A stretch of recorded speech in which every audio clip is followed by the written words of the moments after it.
మీరు ఫ్యామిలీతో కలిసి వెకేషన్కు ప్లాన్ చేస్తున్నారా? దేవుడి దర్శనం కోసం ఊరు వెళ్తున్నారా? అయితే ఈ వార్త మీకోసమే. మీ ఇల్లు సేఫ్గా ఉందనుకుంటే మీరు పప్పులో కాలేసినట్టే. మీ కదలికలపై కేటుగాళ్ళు ఒక కన్నేసి ఉంచుతున్నారు. మీరు తాళం వేసి అడుగు బయట పెట్టారో లేదు, క్షణాల్లో సీన్ మార్చేస్తున్నారు. కరీంనగర్లో అతిపెద్ద జ్యువెలరీ రాబరీ జరిగి పోలీసుల యంత్రాంగం ఉరుకులు పరుగులు పెడుతుంటే అదే సమయంలో పక్క జిల్లాలో దొంగలు రెచ్చిపోయారు. అసలు పోలీసుల నిఘా వ్యవస్థ నిద్రపోతోందా? నిందితులు పక్కా ప్లాన్తోనే ఇళ్లలోకి చొరబడుతున్నారు. పెద్దపల్లి జిల్లాలో చోటు చేసుకున్న ఈ భారీ దోపిడీ వెనుక ఉన్న అసలు కిలాడులు ఎవరు? బాధితుడు ముస్లిం రవీందర్ ఇంట్లో జరిగినటువంటి ఈ విస్మయ కలిగించే క్రైమ్ రిపోర్ట్ ఏంటో చూద్దాం.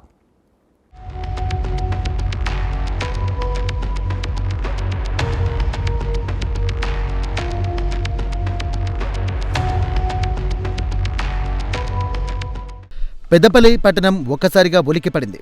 అప్పటి వరకు ప్రశాంతంగా ఉన్న కాలనీలో దొంగల బీభత్సం కలకలం రేపింది.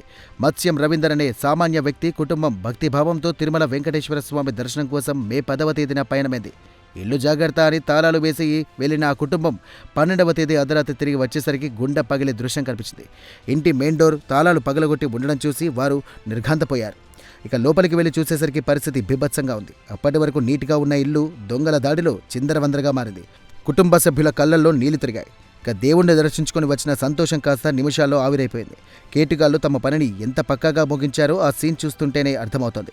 దొంగలు కేవలం దోపిడీ చేయడమే కాకుండా ఇంటిని మొత్తం గాలించి బీభత్సం సృష్టించారు.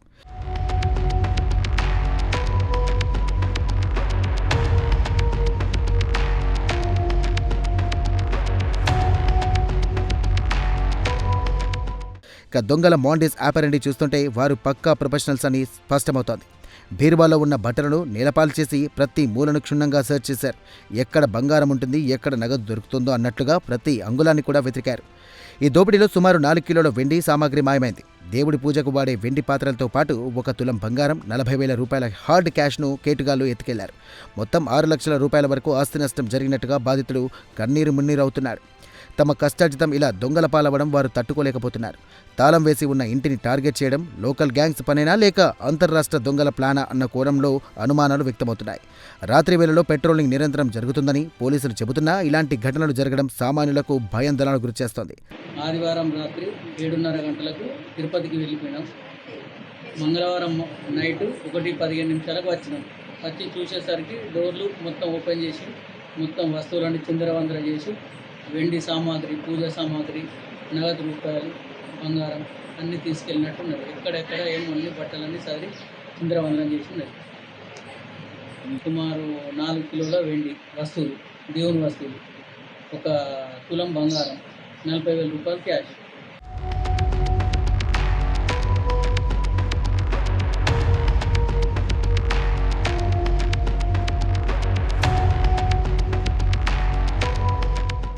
అయితే ఈ కేసులో అసలు ట్విస్ట్ ఏంటంటే కరీంనగర్ నడిబొడ్డున ఉన్న ఒక ప్రముఖ జ్యువెలరీ షాప్లో జరిగిన భారీ లూటి.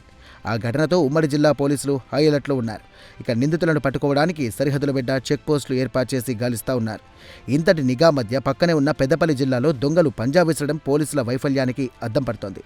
ఇక పోలీసుల దృష్టి పెద్ద కేసులపై ఉన్నప్పుడు చిన్న చిన్న పట్టణాల్లో గస్తీ బలహీనపడుతోందనే విమర్శలు వినిపిస్తున్నాయి. ఘటన జరిగిన వెంటనే రంగంలోకి దిగిన పోలీసులు, క్లూస్ టీం, అలాగే బాంబ్ స్క్వాడ్తో తనిఖీలు చేపట్టారు. నిపుణులు వచ్చి వేలిముద్రలను సేకరించారు. సిఐ, ఎస్ఐ స్వయంగా స్పాట్ను పరిశీలించి దర్యాప్తును వేగవంతం చేశారు. ఇక టెక్నాలజీ సహాయంతో ఈ కేటుగాళ్లను పట్టుకోవడానికి సీసీటీవీ ఫుటేజ్ను కూడా పరిశీలిస్తున్నారు. ఇక అతి త్వరలోనే దొంగల ఆట కట్టిస్తామంటూ పోలీస్ యంత్రాంగం భరోసా ఇస్తోంది.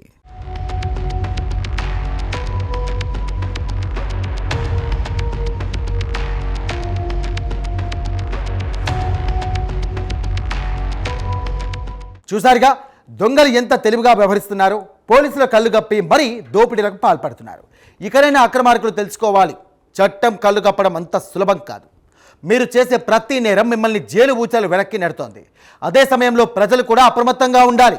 మీరు ఊరికి వెళ్ళేటప్పుడు స్థానిక పోలీసులకు సమాచారం ఇవ్వడం లేదా అధునాతన లాకింగ్ సిస్టమ్స్ను ఏర్పాటు చేసుకోవడం మర్చిపోవద్దు.